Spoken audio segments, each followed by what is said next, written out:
My name is Sarah Elizabeth Hayes.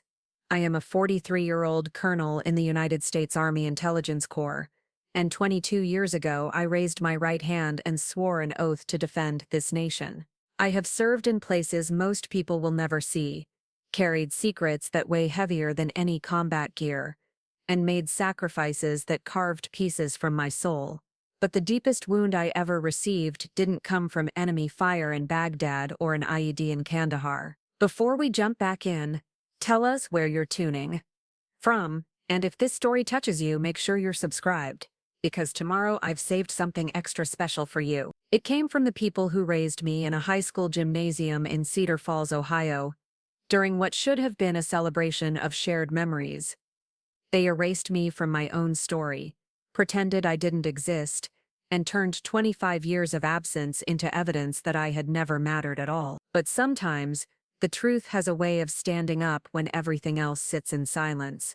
And sometimes, one moment of recognition can rewrite an entire narrative that others tried to delete. The email arrived on a Tuesday morning in March, forwarded from my mother with a subject line that felt like a punch to the chest. Thord Cedar Falls High School 25th Reunion, final detail. I stared at the screen, coffee growing cold in my hands, reading words that seemed to float and rearrange themselves before my eyes. The reunion was in 6 weeks. The planning committee had been organizing for months. Classmates from across the country were already making travel arrangements, and somehow in all of that planning, in all of those months of preparation, no one had thought to include me. The forwarded message was brief, clinical. Sarah, I thought you should know about this. I wasn't sure if you'd want to attend anyway, given how busy you always are. Mom. No explanation for why she was forwarding it instead of why I hadn't received it directly. No acknowledgement that this was the first time I'd heard about any reunion planning at all. Just a casual notification, delivered like an afterthought, as if my potential attendance was so unlikely that mentioning it earlier would have been pointless. I scrolled through the attached details with growing disbelief. The reunion committee had created a memorial wall for deceased classmates. They had organized a slideshow featuring Where Are They Now updates from graduates. There were plans for a dinner, a dance, and a special presentation honoring notable achievements from the class of 20. My name appeared nowhere. Not in the planning credits, not in the achievement highlights, not even in the basic attendee list that someone had started circulating months earlier. It was as if Sarah Hayes had never walked the halls of Cedar Falls High School, never graduated with honors, never existed at all. I sat back in my chair, the weight of exclusion settling over me like a familiar but unwelcome blanket. This wasn't the first time my family had treated my life like an inconvenience, but it felt different somehow, more deliberate, more final. For 22 years I had accepted that my service meant missing birthdays, holidays, family gatherings. I had understood that choosing the military meant choosing a life that didn't always fit neatly into other people's schedules, but this felt less like an oversight and more like an erasure. The morning disappeared as I found myself diving into social media, something I rarely did. Cedar Falls High School Class of 20 Facebook group, 732 members, photos from planning meetings I was never invited to.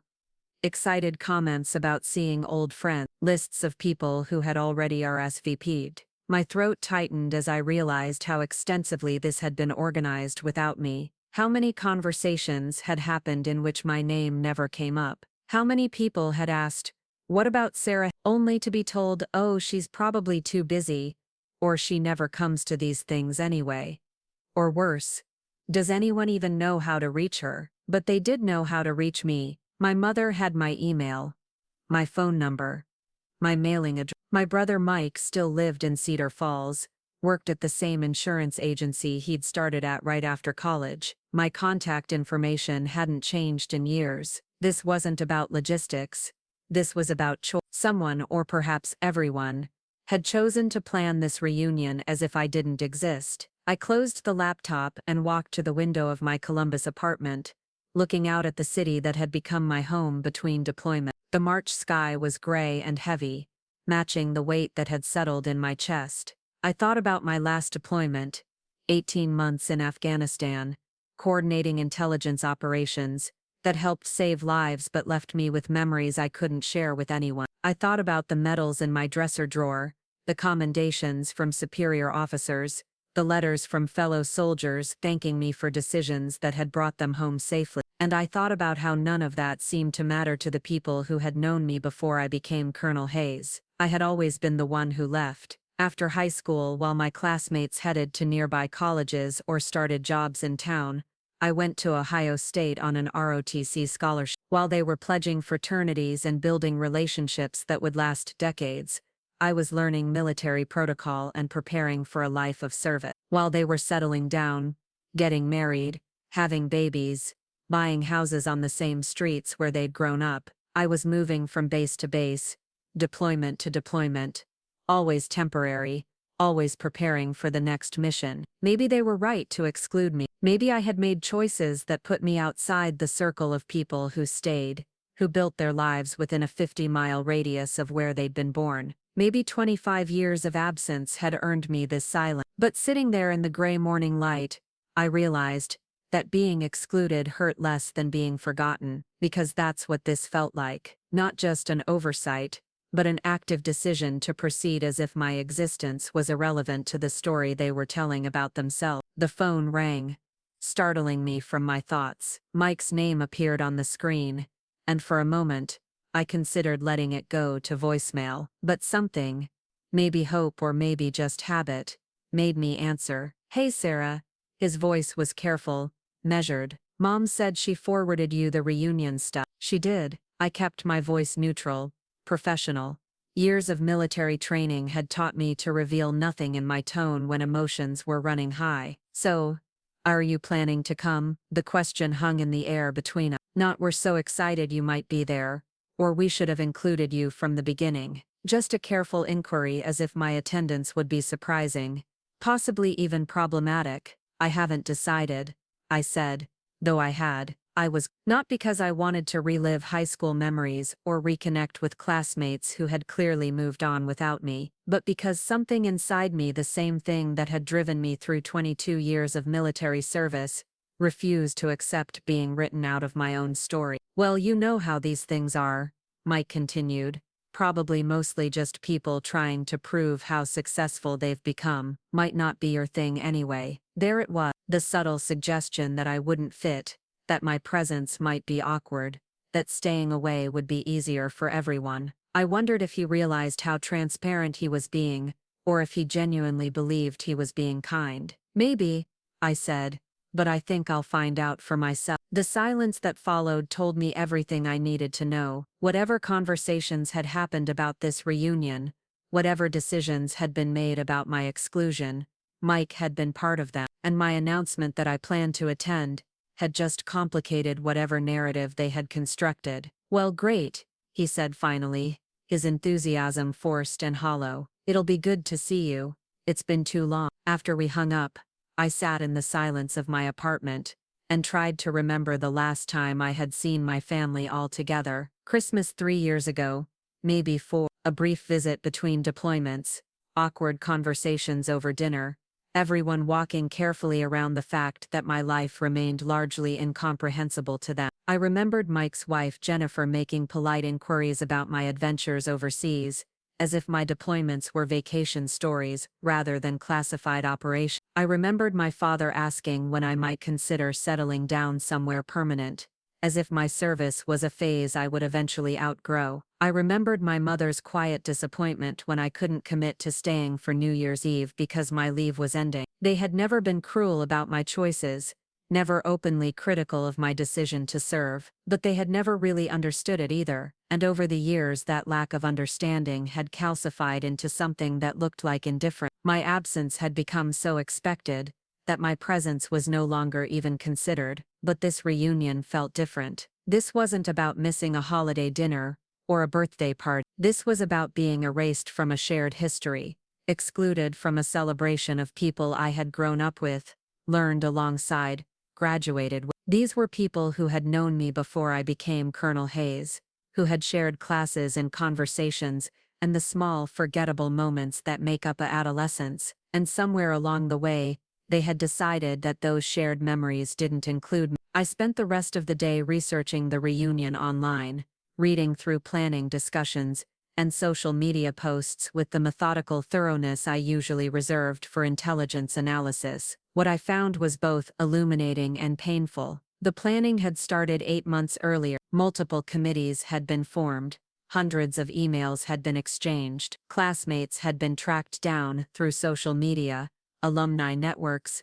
mutual friends. Some people had moved across the country and still been contacted. Others had changed their names, their careers, their entire lives, and still been included in the planning process. But nowhere, in any of those communications, did I find my name mentioned. Not as a possible attendee, not as someone to be contacted, not even as someone whose absence would be noted. It was as if Sarah Hayes, honors graduate, ROTC scholarship recipient, the girl who had tutored half the class in calculus and organized the senior year food drive, had simply never existed. That evening I called my old high school friend Amanda Miller, one of the few people from Cedar Falls I had stayed in touch with over the years. Amanda had moved to Portland after college, built a career in graphic design, and had always been the kind of person who remembered birthdays and sent Christmas cards. If anyone would have thought to include me, it would have been her. Sarah.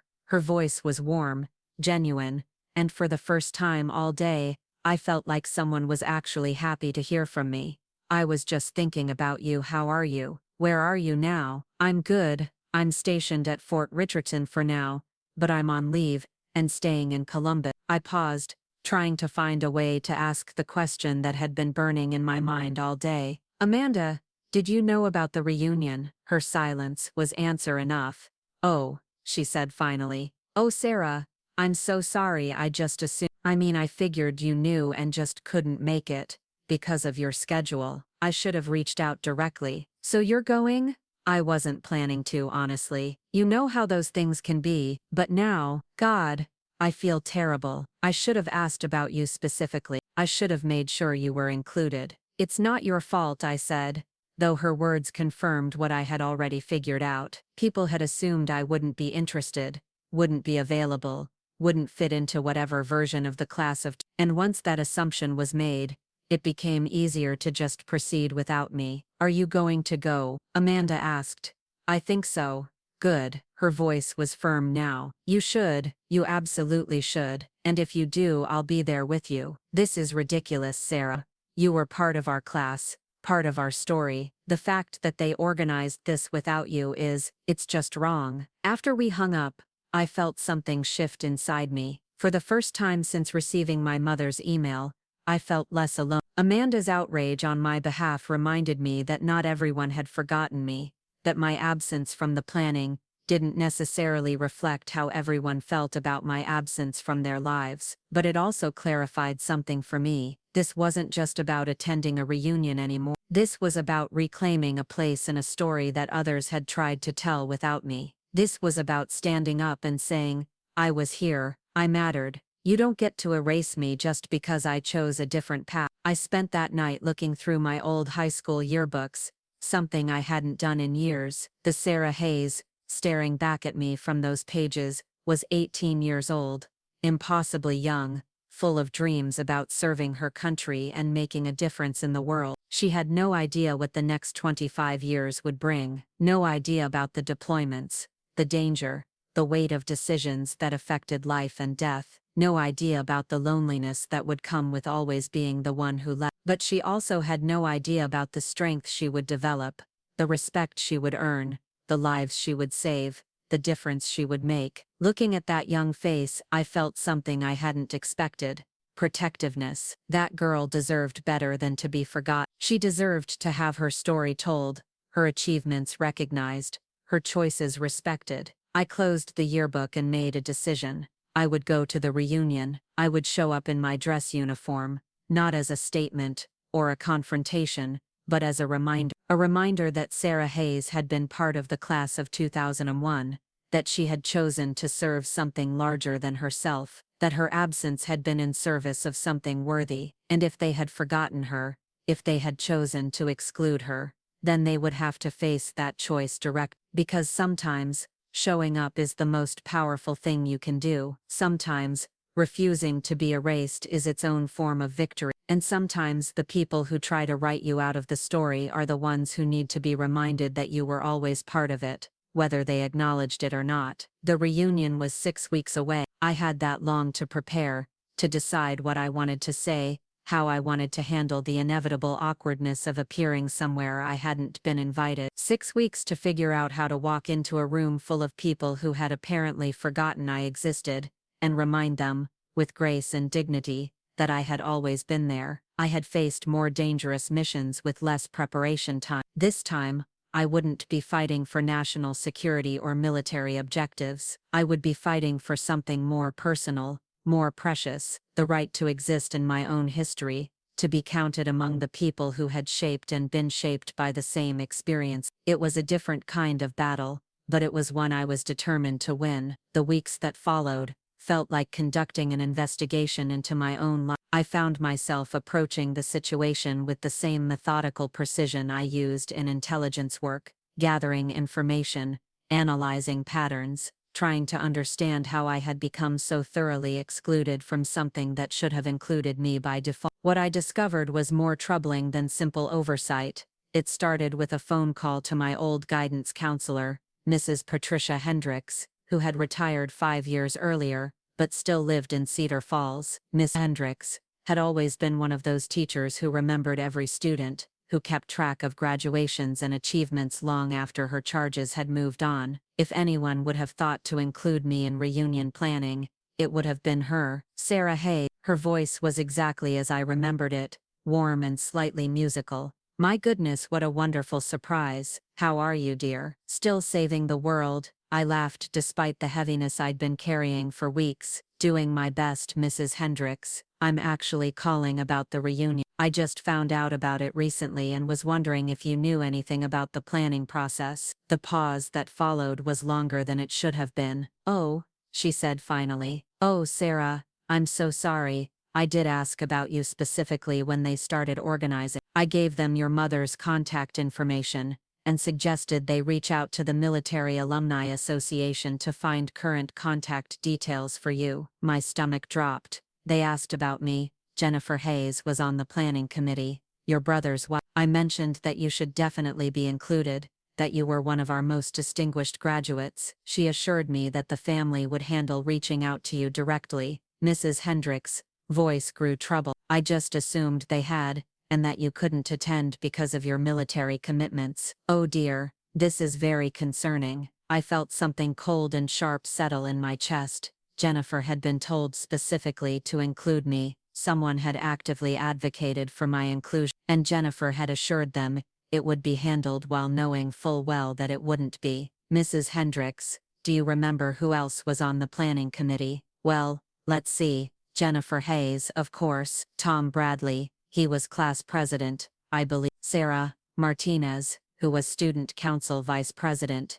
and several others, about 8 or 9 people total. They met regularly at the community center for months. Tom Bradley, I remembered him clearly. We had worked together on several school projects, and he had always been genuinely kind, one of those rare people who treated everyone with equal respect regardless of social hierarchy. If Tom was involved in the planning and thought I had been contacted, then he would have had no reason to question my absence. After hanging up with Mrs. Hendricks, I sat in my apartment, staring at the wall, trying to process what I had learned. This wasn't passive exclusion. This was active deception. Jennifer had been specifically asked to contact me, had been given the responsibility of including me, and had chosen not to follow through. Worse, she had apparently lied about it, allowing the rest of the planning committee to believe that I had been contacted and had declined to participate. I spent the next few days making careful inquiries, calling other classmates I had stayed loosely in touch with over the year. Each conversation revealed the same pattern. People assumed I knew about the reunion, but couldn't attend because of military obligations. Several mentioned that they had asked about me during planning discussions, and been told that the family was handling my invitation. A few said they had been disappointed when they heard I wouldn't be coming, but understood that my schedule was probably too complicated. The picture that emerged was clear and devastating. Jennifer had positioned herself as the liaison for my inclusion, while ensuring that I would be excluded. She had managed to make my absence seem like my choice rather than her manipulation, and she had done it so smoothly that no one questioned the narrative she was creating. But why? What possible reason could Jennifer have for wanting me excluded from my own class reunion? I barely knew her well enough to have any kind of conflict with her. She had married Mike 3 years after I graduated. During my first deployment, our interactions had been limited to brief encounters during my infrequent visits home. We had never had a disagreement,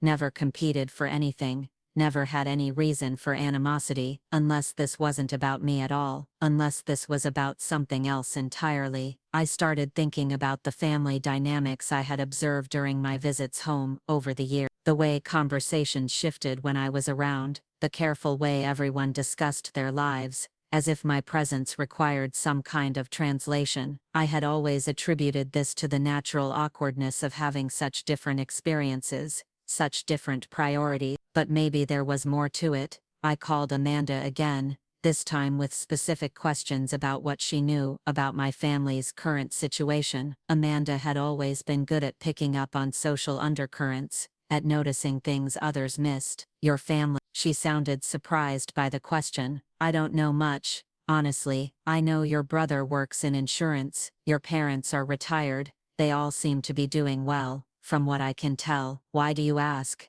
I'm just trying to understand why I was deliberately excluded from reunion planning. It wasn't an oversight, Amanda. Someone specifically chose not to include me. That's awful, Sarah. I can't imagine why anyone would do that. Although, she paused, and I could hear her thinking, I did hear something odd. A few months ago, I ran into Jessica Chen at the grocery store when I was visiting my parents for Christmas. She mentioned something about your brother's wife starting some kind of consulting business, helping military families with benefits, applications or something like that. She said Jennifer had asked her to spread the word because she was looking for clients, military families, benefits, applications. I felt a familiar chill, the same one I got when pieces of an intelligence puzzle started clicking into place in ways I didn't like. Did Jessica say anything else about this business? Not really, just that Jennifer was advertising herself as someone who understood military life because of her connection to your family. Preparing and narrating this story took us a lot of time, so if you are enjoying it, subscribe to our channel. It means a lot to us. Now back to the story. I thought it was a little odd, honestly, since she's never served herself, but I figured maybe she had learned about the system through you, through me, using my service, my experience, my credibility as a selling point for her business. Without my knowledge or permission, I ended the call with Amanda and immediately opened my laptop, searching for any online presence associated with Jennifer Hayes and military consulting. What I found made my blood run cold. Hayes Military Family Services, LLC, established 18 months earlier, a website full of testimonials from satisfied clients. Services ranging from benefits application assistance to family counseling during deployments, and prominently featured in the About Us section.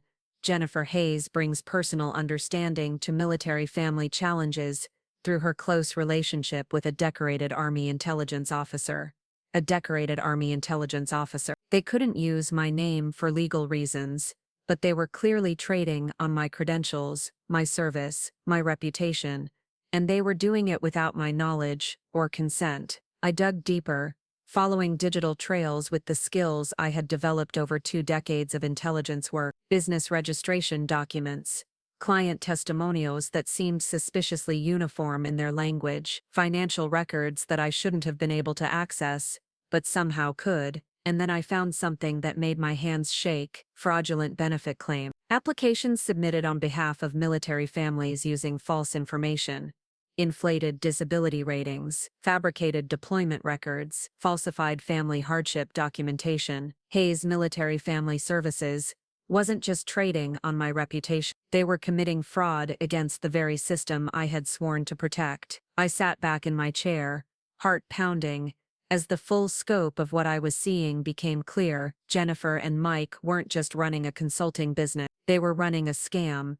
using my military connection as credibility while defrauding the Department of Veterans Affairs, and my presence at the reunion. My visibility in the community, my potential interactions with other military families would have risked exposure of what they were doing. That's why I had been excluded, not because they didn't want me there, but because they couldn't afford to have me there. My presence would have raised questions, prompted conversations, potentially led to the discovery of their illegal activities. Excluding me wasn't personal, it was protective. They were covering their tracks by keeping me away from people who might mention their business to me, but there was more. I kept digging, following financial trails and business connections. The fraudulent claims weren't small-scale. This was systematic, organized, involving dozens of false applications and hundreds of thousands of dollars in illegitimate benefits. And it was getting worse. Recent filings showed an escalation in both the frequency and the dollar amounts of their fraudulent claims. They weren't just stealing money from the government. They were stealing from legitimate military families who needed those benefits. They were taking resources away from veterans who had actually earned them, who actually qualified for them, who were struggling with real hardships and disabilities. They were perverting the very system designed to honor military service and support those who had sacrificed for their country. I thought about every veteran I had served with, who had struggled to get the benefits they deserved, the bureaucratic nightmares, the endless paperwork, the months of waiting for approval of legitimate claims. And here were my own family members making a mockery of that system, exploiting it for personal gain, while actual veterans went without support. The anger that rose in me was different from anything I had felt before. This wasn't personal hurt over being excluded from a party. This was professional fury at a betrayal of everything I had spent my career defending. This was a violation of trust, so fundamental that it shook my understanding of who my family was and what they were capable of. I spent the rest of the night documenting everything I had found, creating files and screenshots and paper trails. 22 years of military training had taught me the importance of evidence, of building airtight cases, of being absolutely certain before making accusations. By morning, I had enough documentation to destroy their business, send them to prison, and ensure that every fraudulent dollar was recovered. But I also had something else. I had a choice to make. I could report them immediately, watch my brother and sister-in-law face federal charges, and tear my family apart in the most public and devastating way possible. Or I could confront them first, give them a chance to explain, try to understand how they had gotten to this point. The military officer in me said to report them immediately.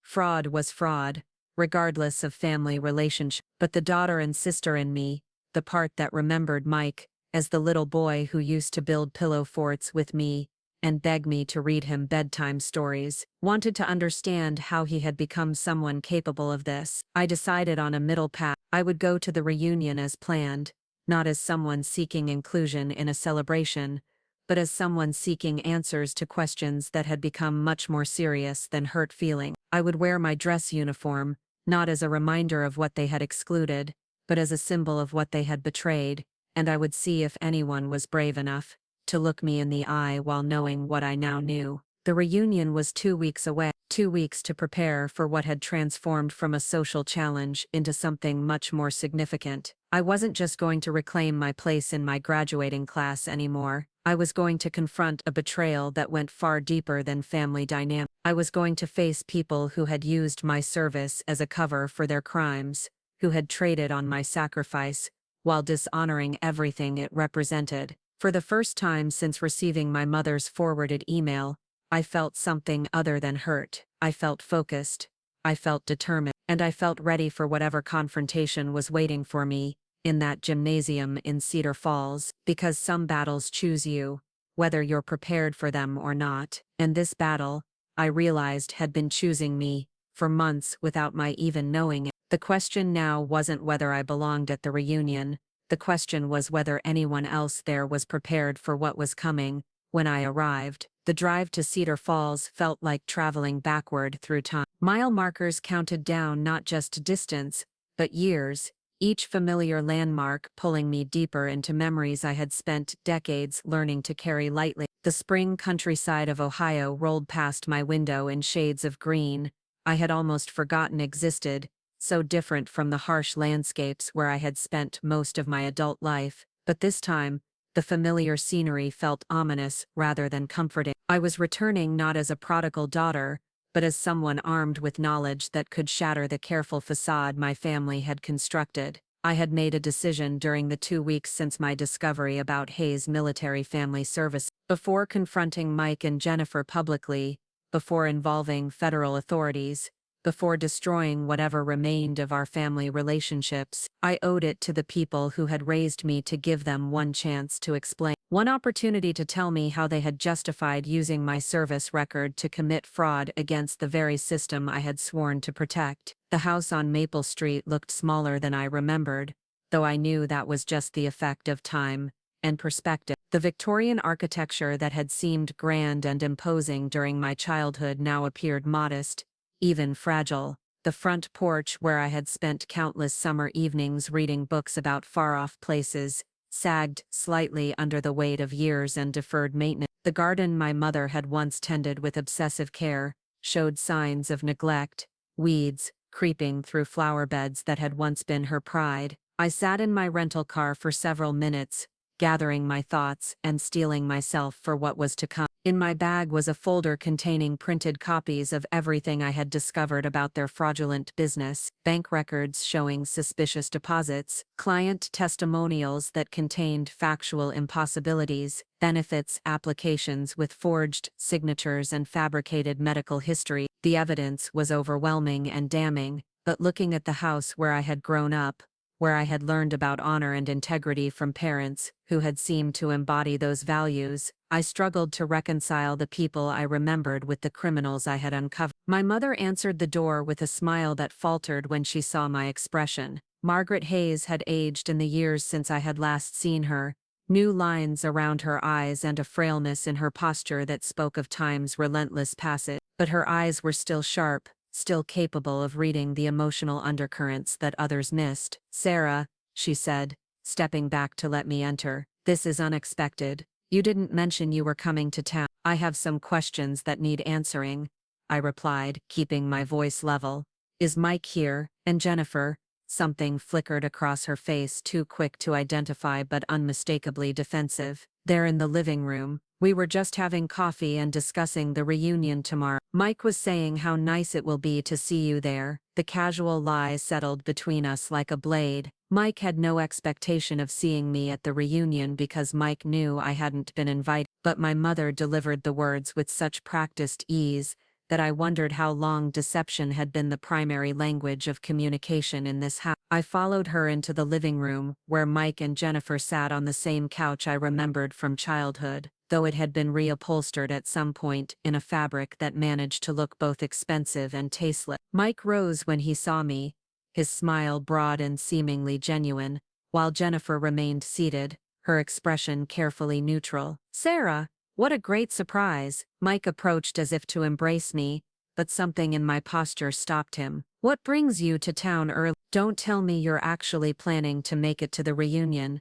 The question was delivered with just enough humor to provide plausible deniability, but I heard the concern underneath. My unexpected arrival had disrupted whatever plans they had made for managing my absence. "Actually, I am planning to attend," I said, watching their faces carefully. "Mrs. Hendricks was disappointed that you never followed up on her suggestion to include me in the planning. She seemed to think Jennifer had agreed to handle my invitation personally." Jennifer's face flushed, but she recovered quickly. "Oh, that.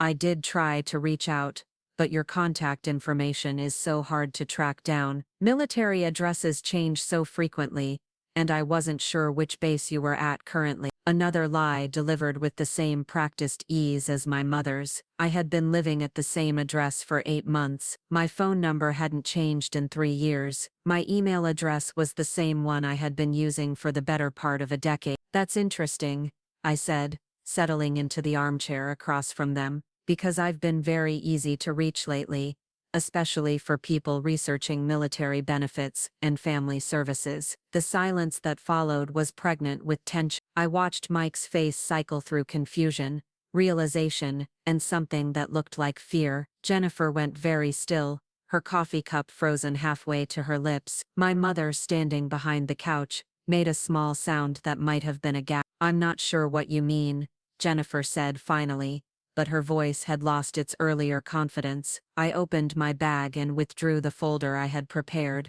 "Hayes Military Family Services," I said, placing it on the coffee table between us. "Quite an impressive operation you've built, helping military families navigate the benefits system, using the credibility of a decorated Army intelligence officer to establish trust with potential clients." Mike's face had gone pale. "Sarah, I can explain."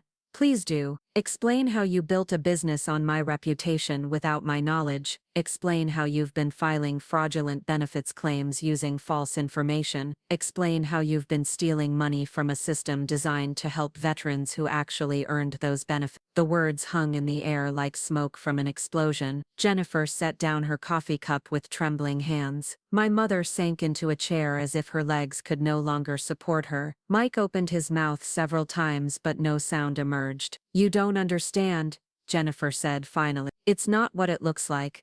We're actually helping people. The system is so complicated, so bureaucratic. Families were getting denied benefits they deserved because they didn't know how to navigate the paperwork. So you decided to help them by filing false claims?" I asked. "By inventing disabilities that don't exist, by creating deployment records for people who never served overseas, by inflating family hardship ratings to qualify people for benefits they're not entitled to. Some of those families really were struggling," Mike said, his voice defensive. "Maybe the paperwork wasn't perfect, but the need was real. We were just making sure they got help they actually needed, with money stolen from families who qualified legitimately."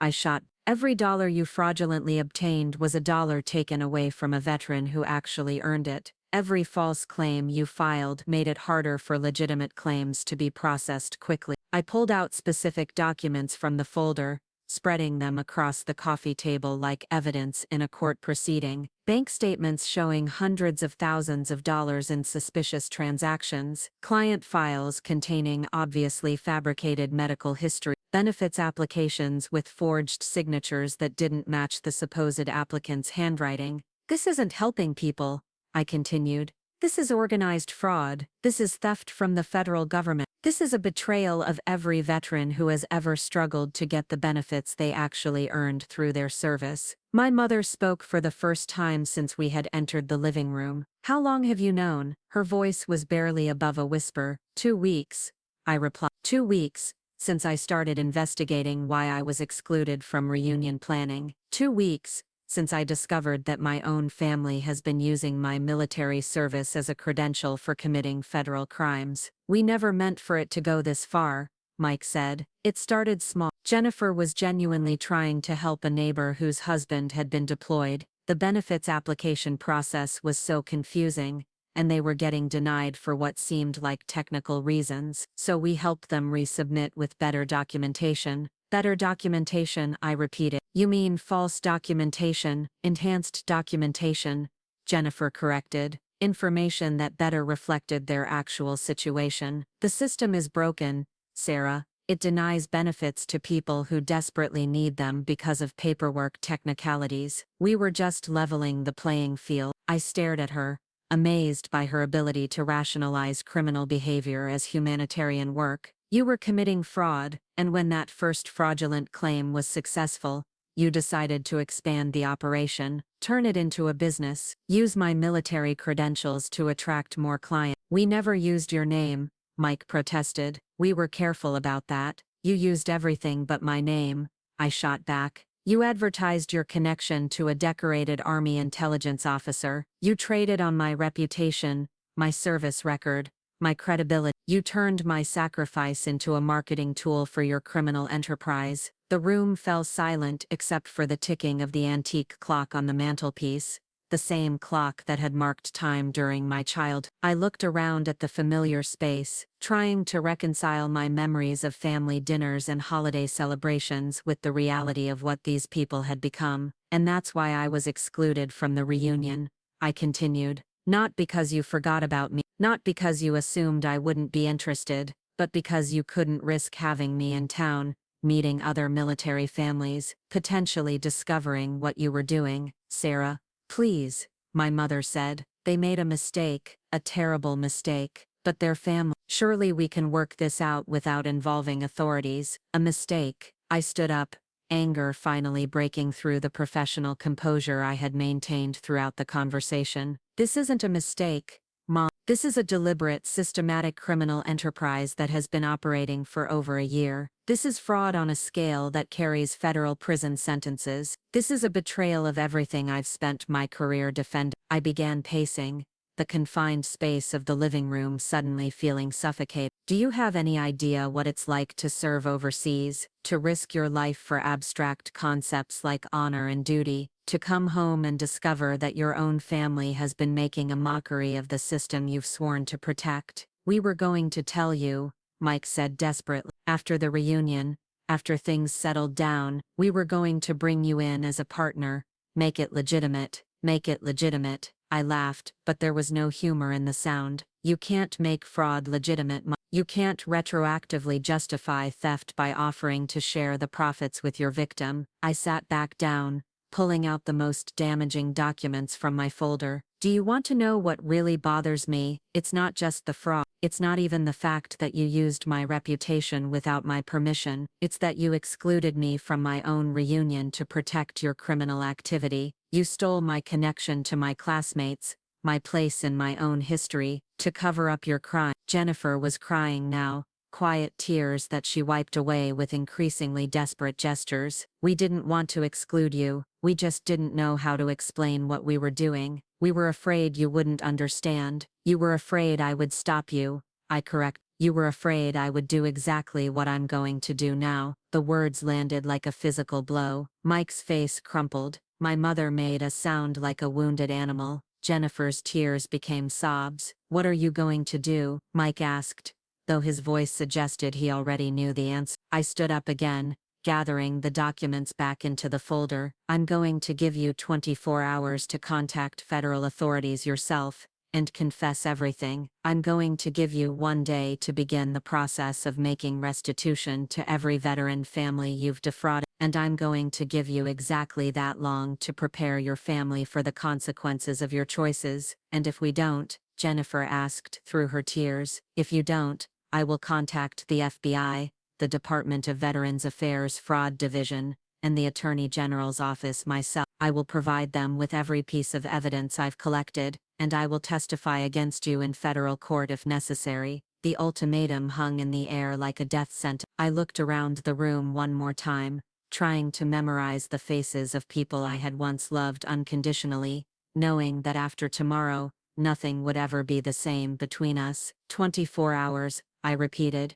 Use them wisely. I walked toward the door, then paused and turned back. And Mike, I'm still going to the reunion tomorrow night. I'm going to wear my dress uniform, and I'm going to stand in that gymnasium, as Colonel Sarah Hayes, class of 20, because that's who I am, and that's who I've always been, regardless of whether you chose to acknowledge it or not. I left them sitting in stunned silence, the weight of their choices finally settling on their shoulders like the burden it had always been. Outside, the late afternoon sun cast long shadows across the lawn where Mike and I had played as children, where we had built snow forts and caught fireflies, and dreamed about the people we would become when we grew up. Neither of us had dreamed of this moment. Neither of us had imagined a future where family loyalty would be tested against fundamental questions of right and wrong, but here we were, and tomorrow would bring consequences that none of us could avoid. I drove back to my hotel with tears streaming down my face, grieving for the family I had lost, and the innocence that could never be recovered. But underneath the grief was something else, a sense of rightness, of alignment, between my values and my actions. I had given them a chance to do the right thing. What they chose to do with that chance would determine not just their future, but the final shape of whatever relationship we might have going forward. The reunion was 18 hours away. In 18 hours, I would walk into that gymnasium and reclaim my place in my own story, regardless of who tried to erase me from it. But first, I had to wait and see if the people who had raised me would find the courage to face the consequences of their choices, with whatever dignity they had left. The Cedar Falls High School gymnasium had been transformed into something that barely resembled the space where I had once played volleyball and attended pep rallies. Twinkling lights hung from the rafters like captured stars, and round tables covered in school colors dotted the polished floor. A DJ played music from our senior year,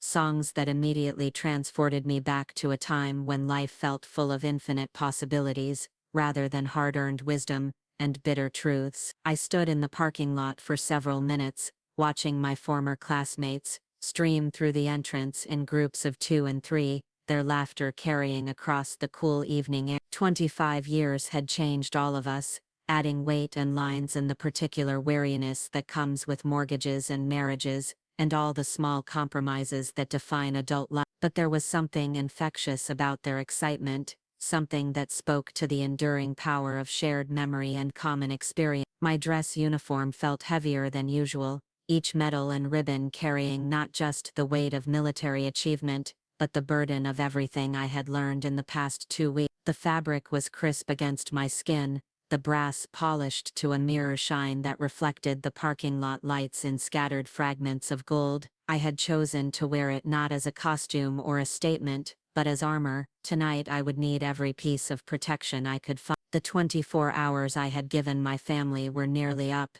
In 3 hours my ultimatum would expire, and I would have to decide whether to believe they had contacted authorities, or whether to make those calls myself. But for now I was determined to focus on reclaiming something that belonged to me, my place among the people who had shared my formative years, who had known me before I became Colonel Hayes, who remembered Sarah the teenager with dreams of changing the world. I walked toward the entrance with the measured pace I had perfected over 2 decades of military ceremonies. Each step was deliberate, confident, designed to project an authority I wasn't entirely sure I felt. The volunteer checking names at the door was Lisa Peterson, a girl I remembered as quiet and studious, someone who had always been kind to everyone regardless of social hierarchies. Sarah Hayes, I said, approaching her table with what I hoped was a friendly smile. Lisa looked up from her list, her eyes widening as she took in my uniform. For a moment, confusion flickered across her face as she scanned the names on her sheet. "I don't see you on the registration list," she said apologetically. "Are you sure you signed up?" "I didn't receive a registration form," I replied evenly. "There seems to have been some miscommunication about my contact information, but I'm definitely class of 2. Lisa's face lit up with recognition and delight. "I remember you. You helped me with calculus senior year. Of course you should be here. Don't worry about the list. We have plenty of space." She handed me a name tag with my graduation photo printed beneath my name, and I felt an unexpected surge of emotion as I looked at my 18-year-old face. That girl had been so certain about her future, so confident in her ability to serve her country and make a difference. She had no idea about the deployments that would test her resolve, the difficult decisions that would define her character, or the betrayal that would force her to question everything she thought she knew about family loyalty. "Thank you, Lisa," I said, pinning the name tag to my uniform jacket. "It's good to see you again." As I entered the gymnasium, conversation seemed to pause and restart in waves as people noticed my presence. I had expected some reaction to my military dress, but the attention felt more intense than simple curiosity about a uniform. There was something else in the stares, something that suggested my appearance was more surprising than it should have been.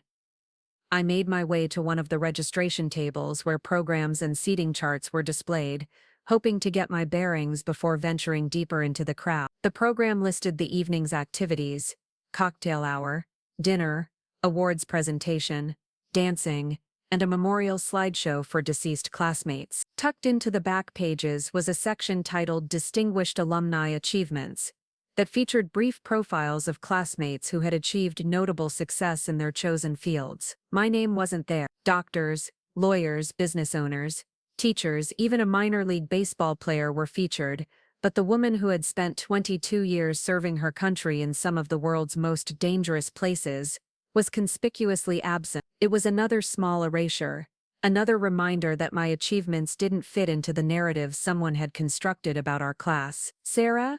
Sarah Hayes. I turned to find Tom Bradley approaching, his face splitting into a genuine grin of delight. Tom had been class president, student council leader, and one of those rare teenagers who possessed both natural charisma and authentic kindness. Age had been gentle with him, adding distinguished gray to his temples and laugh lines around his eyes that spoke of a life well lived. Tom, I extended my hand, but he pulled me into a warm embrace that caught me off guard. I can't believe you're here, he said, stepping back to look at me with undisguised admiration. Look at you, Colonel Hayes, if I'm reading those insignia correctly. That's incredible, Sarah. Absolutely incredible. His enthusiasm was so genuine, so untainted by the awkwardness I had been expecting, that I felt some of the tension leave my shoulders. It's good to see you, Tom. You look wonderful.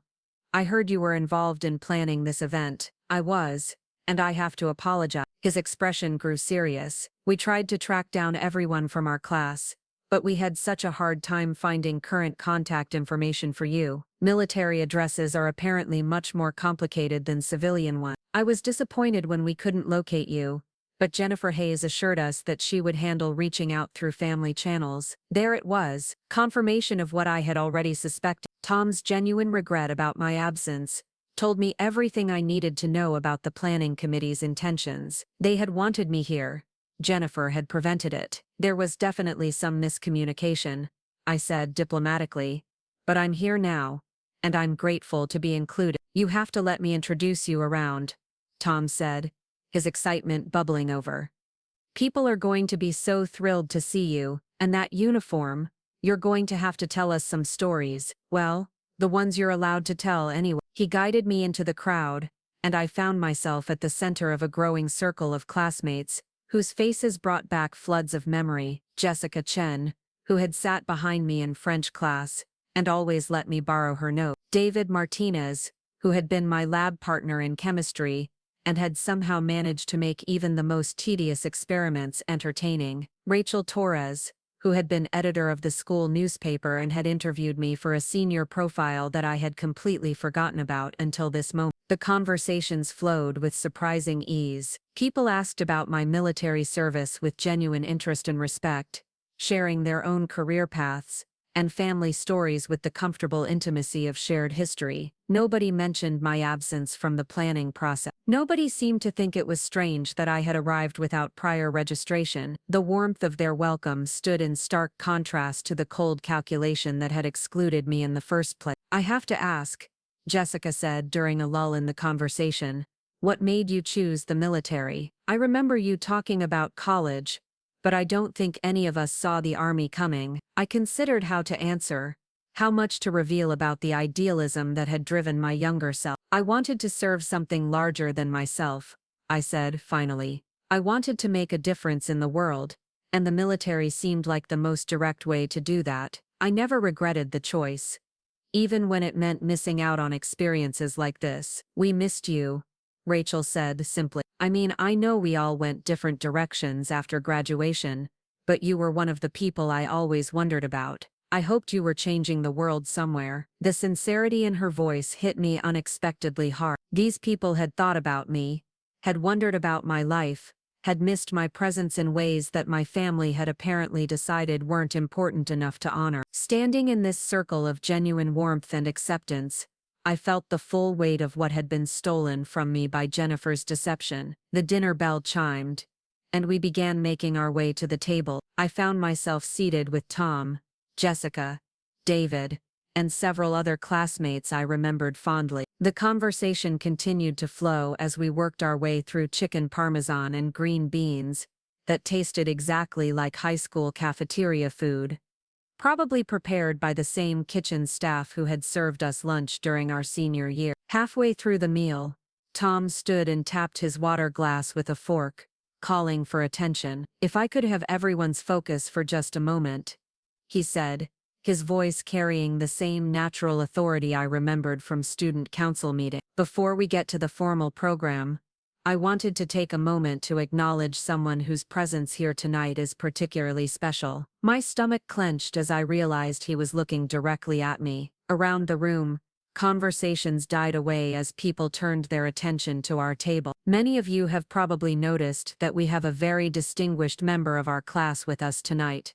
Tom continued. Someone who chose a path of service that took her far from Cedar Falls, but never far from the values we all learned growing up here. Colonel Sarah Hayes has spent the past 22 years serving our country in the Army Intelligence Corps, including multiple deployments to some of the world's most dangerous places. Applause began to ripple through the room, tentative at first but growing stronger as more people joined in. I felt my face flush as hundreds of pairs of eyes focused on me. But Tom wasn't finished. I think I speak for all of us when I say that we're proud to call Sarah our classmate, proud of her service, and grateful that she could be with us tonight to celebrate our shared history. He raised his water glass to Colonel Hayes and to all our classmates who have made their mark on the world in ways both large and small. The room erupted in applause as people rose to their feet, glasses raised in salute. I stood slowly, overwhelmed by the spontaneous outpouring of respect and appreciation. These people barely knew me anymore. They had no idea what my service had actually entailed, what I had sacrificed or achieved, but they were celebrating me anyway, honoring the choice I had made to serve, acknowledging my place among them. Despite the years and distance that separated us, through the crowd I spotted my family. My parents sat at a table near the back, my mother's face pale and strained, my father's expression unreadable. Mike and Jennifer were next to them, both staring at me with expressions I couldn't quite decipher. Were they proud? Embarrassed? The distance made it impossible to tell, but their presence reminded me that this moment of celebration was taking place against the backdrop of everything I had discovered about their criminal activities. As the applause died down and people began to take their seats, Tom leaned over to me. "I hope that wasn't too much," he said quietly. "But people needed to know who you are, what you've accomplished. Your service deserves recognition." "Thank you," I managed, my voice thick with emotion. "That was unexpected. The best recognition usually is," he replied with a grin. The formal program began shortly after dinner, featuring awards for various achievements and milestones. There were prizes for the person who had traveled the farthest to attend, the classmate with the most children, the one who looked most like their graduation photo. The tone was light and celebratory, full of inside jokes and shared memories that brought back the particular camaraderie of our senior year. Then Tom took the microphone again for what he announced would be the final presentation of the evening. 25 years ago we graduated together with hopes and dreams about the people we would become, he said. Tonight we've had the chance to see how those dreams have evolved, how life has shaped us in ways we never could have predicted. But there's one more recognition I want to make. Something that wasn't planned but feels essential. He paused, scanning the room before his eyes found mine.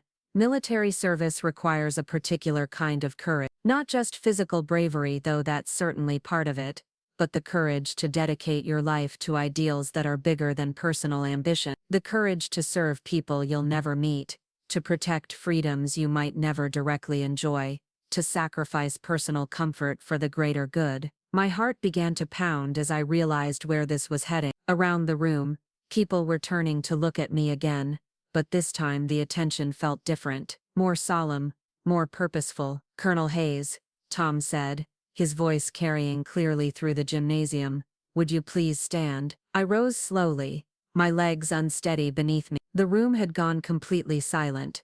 Hundreds of people focused on this moment with an intensity that felt almost sacred. Tom smiled at me across the room, and when he spoke again, his voice carried the weight of respect and recognition that I had spent 22 years earning. "Colonel Hayes, ma'am, on behalf of the Cedar Falls High School class of 2001, thank you for your service to our country. Thank you for carrying our hometown's values to places we'll never see, for representing the best of who we hoped to become." And then something happened that I had never experienced in all my years of military ceremonies and official recognition. Tom Bradley, class president, successful businessman, pillar of the Cedar Falls community, came to attention and delivered a crisp military salute. The gesture hit me like a physical blow. In all my years of service, In all the salutes I had received from subordinates and fellow officers, nothing had ever carried the emotional weight of this moment. This wasn't military protocol or professional courtesy. This was personal recognition from someone who had known me before I earned the right to be saluted,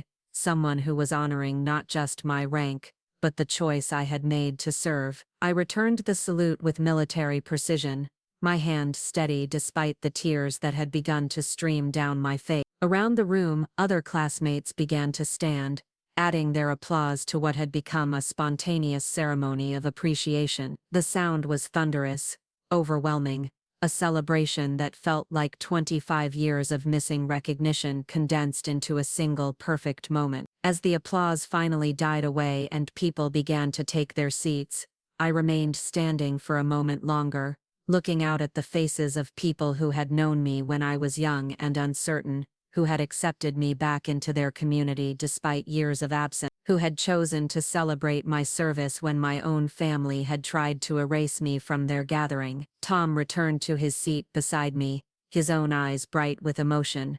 "That felt important," he said quietly. "It was," I replied, my voice barely above a whisper.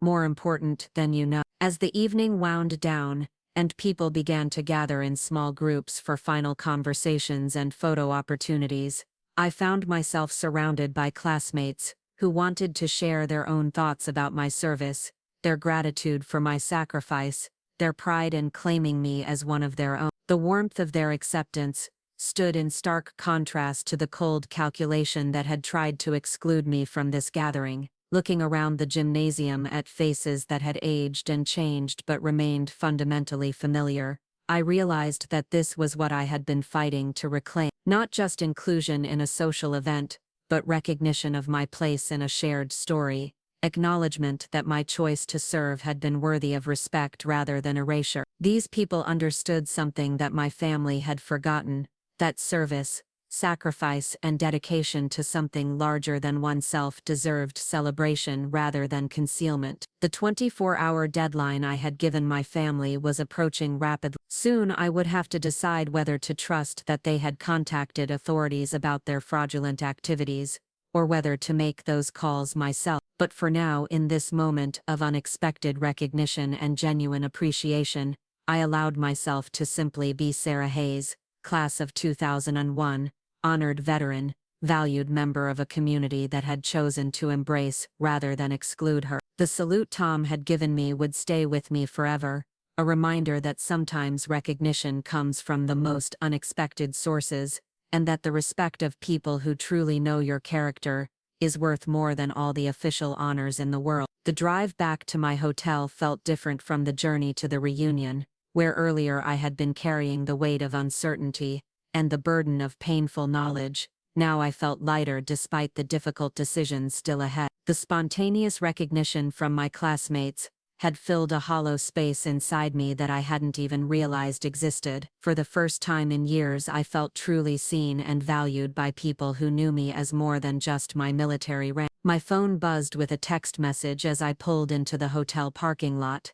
It was from Mike, and the brevity of the message told me everything I needed to know about what I would find when I opened it. "We need to talk. Can you come to the house?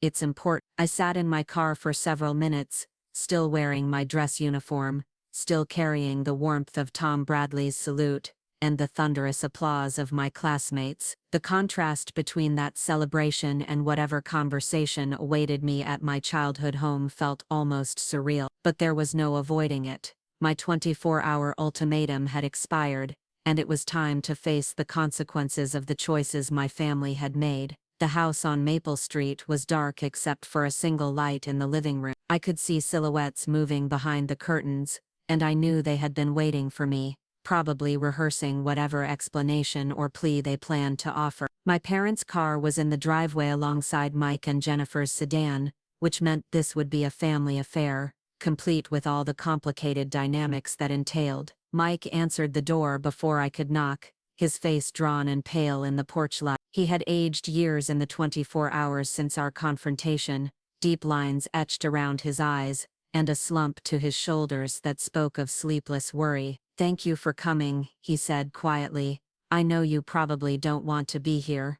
You're right, I replied. But I gave you my word about the deadline and I keep my promises. The living room held the same 4 people who had been there the day before, but the atmosphere was completely different. Where yesterday there had been defensiveness and attempted justification, tonight I sensed something closer to resignation. My mother sat with her hands folded in her lap, her wedding ring catching the lamplight as it had so many times during my childhood. My father stood by the window, staring out at the dark street as if answers might be found in the shadows between streetlights. Jennifer was the one who spoke first, her voice barely above a whisper. We called the FBI this afternoon, and the Department of Veterans Affairs Fraud Division. We've agreed to cooperate fully with their investigation. I felt a mixture of relief and sadness wash over me. Relief that they had chosen to do the right thing rather than force me to report them myself. Sadness that it had come to this at all, that the people who had raised me to understand right from wrong had strayed so far from those principles. What did you tell them?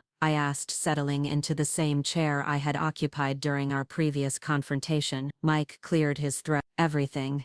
The false applications, the fabricated medical records, the inflated disability ratings. We provided them with all our client files, bank records, communication logs. We held nothing back, and the money. We're liquidating everything, my father said, speaking for the first time since I had arrived. The business assets, our savings accounts, the retirement funds, every penny we can find is going toward restitution for the families who were harmed by what we did. I studied his face, looking for signs of the man who had taught me about integrity during my childhood. He looked older than his 68 years, worn down by the weight of choices that had led him far from the values he had once embodied. The agent said, "We're looking at federal charges," Jennifer continued. "Fraud, theft, conspiracy." They were very clear about the potential sentences we're facing. She paused, tears beginning to flow down her cheeks. "We know we destroyed our lives. We know we destroyed our family, but we wanted you to know that we tried to do the right thing in the end." I sat quietly for several minutes,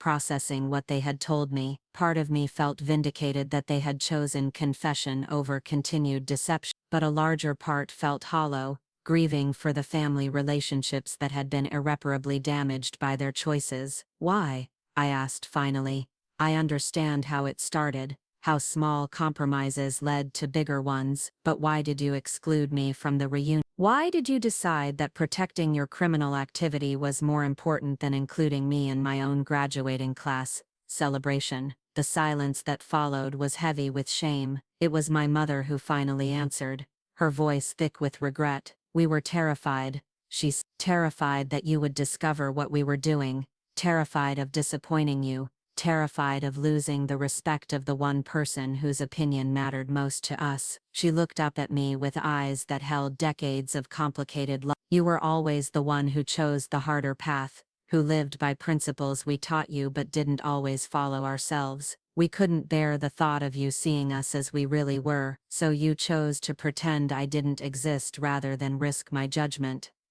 We chose to protect ourselves," Mike admitted, "and in doing so we hurt you in ways we never intended. We took away something that belonged to you, something you had earned through your own achievements, because we were cowards." I thought about Tom Bradley's salute, about the standing ovation from my classmates, about the warmth and acceptance I had experienced in that gymnasium. Those people had celebrated my service and honored my sacrifice, without knowing anything about my family's crime. They had seen value in my choices even when my own relatives couldn't. "The reunion was wonderful," I said. "My classmates were gracious and welcoming and proud to claim me as one of their own." Tom Bradley, our class president, gave me a military salute in front of everyone. People I hadn't seen in 25 years told me they had thought about me over the years, wondered how I was doing, missed my presence in their lives. Jennifer's sobbing intensified at my words, and I realized that describing the evening's joy was perhaps crueler than any accusation I could have made. They had stolen that celebration from me through their deception, and now they had to live with the knowledge of what their choices had cost us all. "I'm glad," my mother said softly. "I'm glad you were recognized the way you deserved to be. I'm glad someone gave you the honor we should have ensured you received." We sat in silence for a while, the weight of everything that had been said and everything that remained unsaid settling over us like dust. I looked around the room where I had spent countless hours during my childhood, where I had done homework and watched television and argued with my parents about curfews and college choices. It felt like a museum of a life that no longer existed, preserved but no longer lived in. "What happens now?" I asked. "Now we face the consequences," my father said. "We meet with federal prosecutors, we cooperate with the investigation, we accept whatever sentences we receive, we try to make amends where we can, and live with the knowledge of what we've done where we can't." And I gestured around the room. "What happens to this family?" The question hung in the air without an immediate answer. We all knew that relationships this fundamentally damaged couldn't simply return to what they had been before. Trust once shattered requires years to rebuild, and only if all parties are committed to the difficult work of reconstruction. "I hope," my mother said finally, "that someday you might be able to forgive us. Not forget. I don't expect that, but forgive us enough to let us try to earn back some small place in your life." I considered her words carefully. Forgiveness was a choice, not a feeling, and it required a decision to release the right to revenge or ongoing punishment. But it didn't require pretending that damage hadn't been done, or that relationships could immediately return to their previous state. "I can't make that commitment tonight," I said honestly. "What you did hurt me in ways I'm still processing. You betrayed not just my trust but everything I've spent my career defending. You used my service as cover for criminal activity, and excluded me from my own community to protect yourselves. Those aren't small wounds that heal quickly." "We understand," Mike said. "We don't expect forgiveness. We don't deserve it. But we hope that someday, after we've faced the consequences, and tried to make amends, you might be willing to consider whether there's any way forward for us as a family." I stood up, suddenly exhausted by the emotional weight of the past 2 days. "I have to report back to base in a week. I'll be leaving Cedar Falls tomorrow morning. You have my contact information if you need to reach me, but I think we all need time to process what's happened before we try to figure out what comes next." They didn't try to stop me as I walked toward the door. There were no attempts at emotional manipulation, no desperate pleas for immediate reconciliation. Perhaps they finally understood that the damage they had caused would require time and genuine change to repair, if it could be repaired at all. At the door I turned back one final time. "For what it's worth, I am glad you chose to confess rather than force me to report you. It doesn't fix what you did, but it shows that you still have some capacity for doing the right thing when it matters." The drive back to my hotel gave me time to reflect on everything that had transpired. 2 days earlier, I had been a daughter and sister whose family had carelessly excluded her from an important celebration. Tonight I was a woman who had discovered criminal betrayal, reclaimed her place in her community, and begun the long process of deciding what family loyalty meant when family members had violated fundamental principles of right and wrong. The reunion had given me something I hadn't expected: proof that my service mattered to people beyond my military colleagues, validation that my choices had been worthy of respect and celebration, and connection to a community that valued me for who I was rather than trying to erase me for their own convenience. My family's confession had given me something different but equally important: the knowledge that they were still capable of choosing right over wrong when the stakes were high enough, and the hope that perhaps, in time, we might find a way to rebuild on a foundation of honesty rather than deception. 3 months later I received a letter from Tom Bradley. The class of 2001 had voted to establish an annual scholarship in my honor, awarded to a graduating senior who planned to pursue military service. The first recipient would be announced at the high school's awards ceremony in May, and they hoped I could attend to present the award personally. I wrote back accepting the invitation, recognizing that sometimes the family you need isn't the one you're born into but the one you find among people who share your values and celebrate your choices. The scholarship would ensure that future generations of Cedar Falls students would know that military service was valued and honored by their community, that choosing to serve something larger than yourself was worthy of recognition and support. As for my birth family, they were still awaiting sentencing when I received Tom's letter. Mike and Jennifer faced federal prison time, while my parents would likely receive probation due to their age and secondary role in the fraud. The house on Maple Street would be sold to help fund restitution payments to the veterans' families they had defrauded. I hadn't spoken to any of them since that final conversation in the living room, but I had received updates through their attorney. As the legal process unfolded, they were cooperating fully with investigators, helping to identify and contact every family affected by their fraudulent activities. It wasn't redemption, but it was responsibility, and it suggested that perhaps the values they had taught me during childhood weren't completely lost. Forgiveness, I had learned, wasn't a single decision but an ongoing choice. Some days I felt ready to consider rebuilding our relationship on new terms. Other days the betrayal felt too fresh, the damage too extensive. But time had a way of shifting perspectives, and I was beginning to understand that forgiveness might be less about them and more about my own freedom from the burden of carrying their choices. The reunion had taught me that recognition and belonging could come from unexpected sources, that the respect of people who truly knew your character was worth more than the approval of those who would compromise your values for their convenience. Tom Bradley's salute had honored not just my military service but my decision to live according to principles rather than convenience, to choose duty over comfort, to serve something larger than personal ambition. Standing at my apartment window on a quiet evening in Columbus, looking out at a city that had become home between deployments, I felt something I hadn't experienced in years. Peace with my choices and hope for the future. My family might be broken, perhaps beyond repair, but I had discovered that family was more than blood relationship. Family was also the community of people who celebrated your achievements, honored your sacrifices, and claimed you as their own when others tried to erase you from the story. The phone rang, interrupting my reflections. It was Amanda, calling from Portland with exciting news about a job opportunity that might bring her back to Ohio. As we talked about the possibilities of renewed friendship and shared adventures, I realized that some relationships were worth the work of rebuilding, while others required the courage to let go. Tomorrow would bring new challenges, new opportunities to serve, new chances to make a difference in the world. But tonight, I was content to be Colonel Sarah Hayes, class of 2001, honored veteran, valued friend, and living proof that sometimes the most important battles are fought not on foreign battlefields, but in the quiet spaces where we decide who we are and what we stand for. The salute I had received in that gymnasium would stay with me forever, a reminder that recognition comes to those who earn it through service, that belonging is found among people who share your values, and that sometimes the greatest victory is simply the courage to show up and claim your place in your own story. Up next, you've got 2 more standout stories right on your screen. If this one hit the mark, you won't want pass these up. Just click and check them out.